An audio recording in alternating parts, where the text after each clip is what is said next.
Hvala lepa, smo na 2 metra, ne?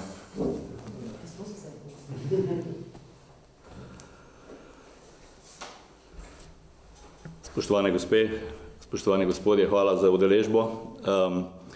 Mi nadaljujemo z našimi rednimi petkovimi novinarskimi konferencami in kot rečeno, danes želim predstaviti nekaj naših zakonskih iniciativ poslanske skupine Nove Slovenije, ki jih želimo predlagati, predstaviti koaliciji v tej jeseni.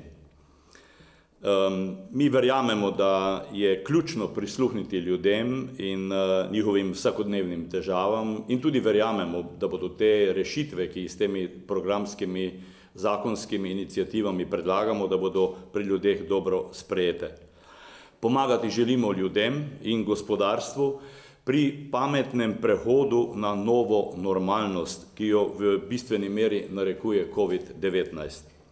Kljub krizi zaradi novega koronavirusa in nepredvidenega razvoja okužb in bolezni COVID-19 bomo ravnali tako, da se ne bo poglabljala gospodarska kriza in da posledično ne bo prišlo do razpada socialne države.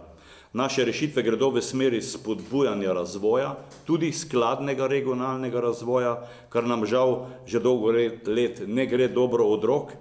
Poskrbeli bomo za ohranitev delovnih mest in nagradili podjetne, prizadevne in delovne s povišanjem plač in poskrbeli bomo za izgradnjo infrastrukture v najširšem pomenu besede. Za nas so pomembni rezultati in tisto, kar smo zagovarjali v opoziciji, to želimo zdaj v vladi oziroma v koaliciji tudi uresničiti. Najprej nižji davki. Koaliciji bomo predlagali spremembo zakona o dohodnini, konkretno zvišanje osnovne davčne oziroma splošne davčne olajšave. Ta je danes 3500 evrov. Za začetek želimo dvigniti splošno davčno olajšavo na 4000 evrov. Na ta način bi vsaj majčkeno omilili tudi probleme delavcev migrantov, predvsem iz severovzhodne Slovenije, ki delajo v Avstriji.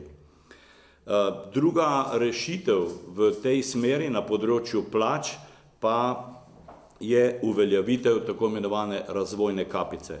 Te rešitve, naše rešitve poznate iz obdobja, ko smo bili v opoziciji. Konkretno, kaj predlagamo? Predlagamo razvojno kapico na višini 6000 evrov bruto, kar pomeni, da bi se prispevki plačevali do višine 6000 evrov in potem za eventualne višje bruto plače prispevki ne bi naraščali. Kaj to pomeni? To pomeni tudi višji davčni prihodek iz naslova dohodnine. Naprej, kar zadeva intenzivno debato glede dolgotrajne oskrbe, naše stališče je, da ureditev dolgotrajne oskrbe ne sme znižati plač zaposlenih, ki so že sedaj močno obdavčene. Mi vidimo po vseh analizah OECD, Evropske komisije in tako dalje, da so plače v Sloveniji izjemno obremenjene. In zaradi tega predlagamo, da se za financiranje dolgotrajne oskrbe najdejo drugi finančni viri. Teh je kar nekaj. Res je, da smo najbrž še zelo daleč od davka na nepremičnine, ampak če govorimo o bogatih in govorimo, da bogati naj prispevajo več, naj plačajo več, bogati niso tisti, ki dobivajo nadpovprečno plačo, bogati so tisti, ki imajo izjemno veliko vrednost v premoženju, ki danes ni sorazmerno obdavčeno. In tukaj imamo zelo veliko rezerve. Morda zdaj še nekaj čisto konkretnih težav posameznih skupin slovenske družbe. Pa začnimo kar z vsemi državljani. Vi dobro veste, da so bili turistični boni, tako imenovani turistični boni v naši slovenski družbi zelo dobro sprejeti. Ugotavljamo, da je do 9. septembra bilo izkoriščenih zgolj dobrih 90 milijonov vrednosti vseh turističnih bonov. Skupna vrednost, veste, da je blizu 350 milijonov evrov. Povsem normalno in logično je, da razmišljamo tudi glede na novo širitev okužb, da vrednost teh bonov podaljšamo. To inicijativo bomo predlagali koaliciji, verjamem, da bomo naleteli na razumevanje in verjamem tudi, da bo tu neka rešitev, ki bo najbrž šla v smeri, da naši državljani lahko bone vnovčijo recimo tam do konca maja 2021.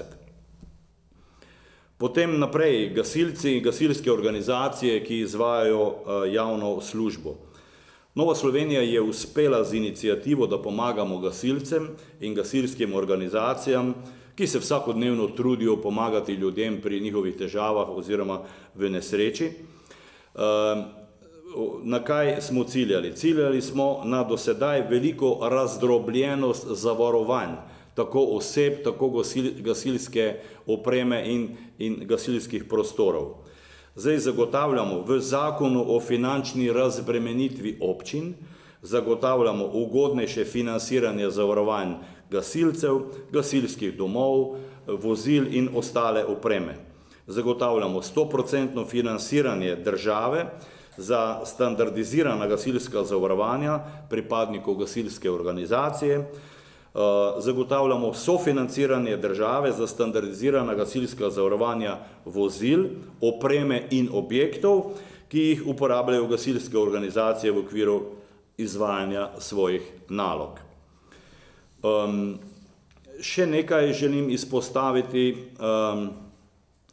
Vkolikor, in prepričan sem, da bo prišlo do PKP5, to se pravi protikorona paketa številka 5, do tega bo prišlo in v tem 5. paketu želimo skupaj z ministrom za delo, družino in socialne zadeve urediti ustrezno plačilo za čistilke v šolah, zdravstvenih zavodih, domovih za starejše občane in podobno.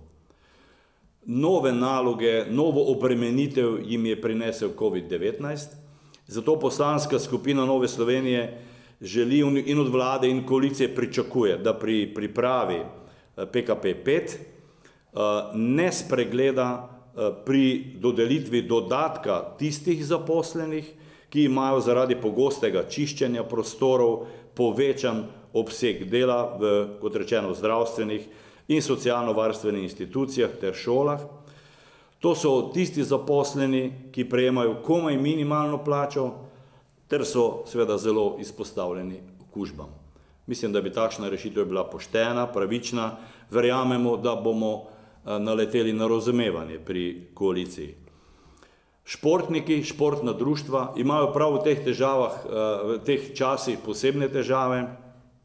Vi poznate naša dva zakona, zakon o dohodnini in zakon o davku dohodka pravnih oseb, ki davčno stimulira donatorje športnim društvom. V tem smislu, da se davčna osnova zmanjša za dvakratnik donacije. Tukaj že pravzaprav imamo prižgano zeleno luč na Ministrstvu za finance in verjamem, da bo tudi v celotni koaliciji ta rešitev dobro sprejeta. Samo omenim, da ne bom zdaj vam kratil preveč časa, omenim še rešitve, ki gredo v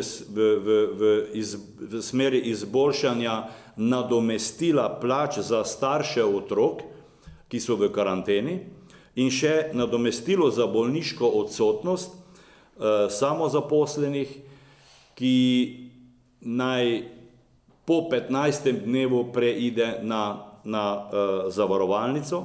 Kot veste, so samozaposleni dejansko nadomestilo za čas odsotnosti, bolniške odsotnosti, zdaj morali plačevati do 30. dneva. Se pravi, sprememba 15 dni namesto 30 dni. In še v PKP5 bomo posebej pozorni na tako imenovano industrijo srečanj, ki je v tem obdobju prav tako močno prizadeta.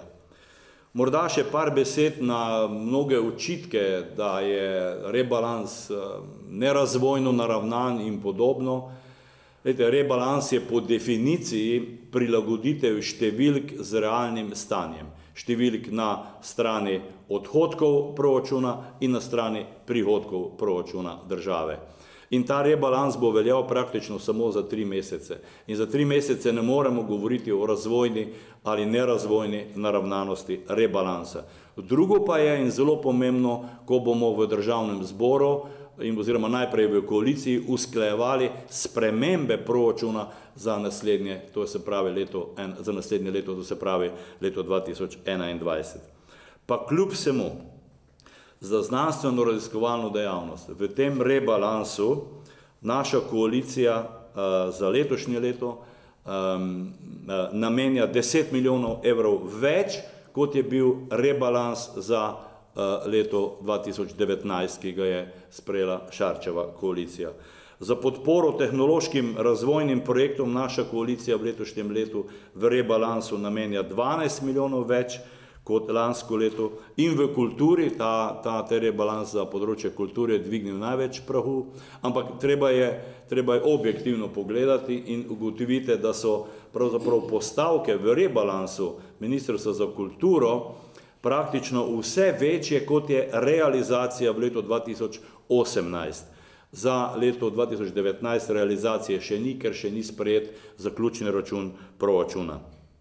Kar se tiče modernizacije cest in prometne infrastrukture na splošno, za investicijsko vzdrževanje in gradnjo državnih cest je 40 milijonov v rebalansu več kot v predvidenem proračunu za letošnje leto. In naš minister Jernej Vrtovec krepi to področje, kar bodo občutili vsi uporabniki cest. Skoraj 11,5 milijonov evrov je več denarja za vzdrževanje javne železniške infrastrukture in za zeleno mobilnost in 6 milijonov več za trajnostno mobilnost in tako naprej. Kar se zdravstva tiče, zelo pomembno področje, zelo pomembno. Vi veste, da tudi zaradi COVID-19 danes približno 80 tisoč ljudi nedopustno čaka na kakšen poseg ali pa specialistični pregled. To je velik problem in zaradi tega rebalans, ki ga je predlagala vlada, namenja 140 milijonov plus 50 milijonov, se pravi 190 milijonov več denarja za skrajševanje čakalnih vrst. In tukaj smo zadovoljni, da je minister za zdravje Gantar prisluhnil iniciativam Nove Slovenije, kar pomeni, da bodo v razpisu za ta sredstva, za skrajševanje čakalnih vrst, lahko kandidirali tudi zasebni zdravniki. Torej, toliko na kratko, verjamemo, kot rečeno, da bodo te rešitve ljudje dobro sprejeli. Verjamemo, da je mogoče z majhnimi zakonskimi spremembami pomembno izboljšati pogoje za življenje v naši državi. In računamo na to, da nam bodo koalicijski partnerji prisluhnili in pri tem tudi pomagali. Zdaj sem pa na razpolago za vaša cenjena vprašanja.